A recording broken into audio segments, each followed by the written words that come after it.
that way our children and white children and anybody can see there's a major part missing in the Civil War story, especially when it comes to Nashville, because this was a place that they had the hardest fighting black regiments. And the 13th Regiment played a major role. And believe it or not, there's a whole new set of young men that are reenactors of that 13th Regiment, USCT regiment right here in Nashville. And one of them was the model for the statue. His name is Bill Radcliffe. He was the actual model for the statue. And that's already out there. Yeah, he's a reenactor with the 13th USCT Regiment. And we're so proud of what he's done in terms of recruiting people to to become reenactors. Because that way you can go to schools, you can go to churches, you can go to programs, you can see these men dressed in the old Civil War. They talk about the muskets, talk about what they ate, and how they endured hardships, but they still fought and won. So we have spent also every year on December 15th paying tribute to the men who fought in the battle. We've never missed a year since '79. Very good. Go and talk about that activity and some of the people that were involved in that kind of early recognition. Mr. Kelso has gone on, and James Marsh has gone on, helped us put this tribute together every single year on December 15th. No matter what the weather is, we're at the cemetery at 12 noon on December 15th. That commemorates the Battle of Nashville. We lay a wreath, we have history tours, of a brief program to say thank you to the men who are buried there. We've been doing that with the Lynn Norris's group. We've been doing it with the Village. We've been doing it with many Boy Scouts. We've been doing it with a lot of fraternities and sororities who ask their recruits that they're going through the line to go out there and participate.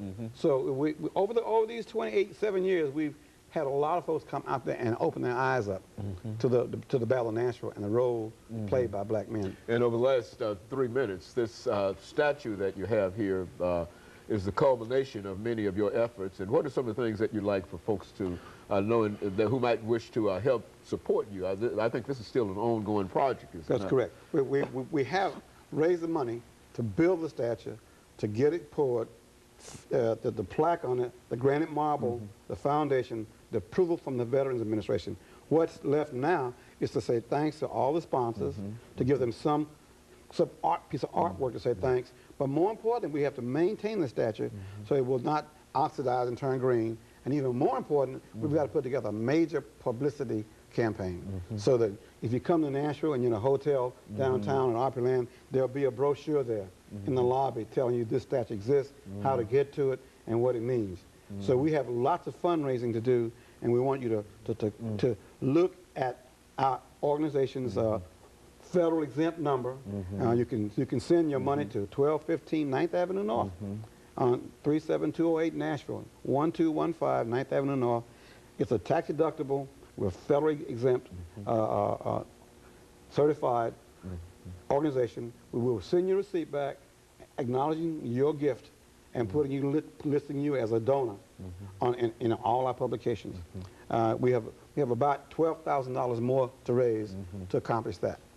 And so you're working hard over these last few months in terms of not only building the statue, but at least trying to create a fund so that you can maintain it. And you would like for as many people as might be watching this morning to be aware of that and help you. I think you mentioned earlier, somebody else mentioned earlier about the amount of contributions. It does not have to be $5,000. No, it could be $5. It could be $5. Anything that they wish to give. That'll help us pay a lunch to a Boy Scout to go out and polish the statue up. Twice a year, we've got to put this special polish on that bronze. Otherwise, it turns an ugly green. And even though this is talking about St. Patrick's Day or whatever, we don't want to turn green. We want it to be nice and bronze for as long as we can keep it bronze. And we also want people to come out there and visit the statue. We deliberately made it a low statue on a very low pedestal so you could touch it. And the artist was Roy Butler, and we were proud of what he did. And the model was Bill Radcliffe. But we have lots of folks like Miss Ursery, Lynn Norris, people who helped me over the years pull this off. Very good. I want to good. say thanks to them. Very good. And of course, Brother Lillard, thanks to you for your effort in reference to this, because I know personally that you've been involved in not only this, but African Street Festival and a large number of other things. and we want to thank you for that. And of course, let me encourage our audience to tune in again next week for another informative edition of Comments. Thank you and good morning.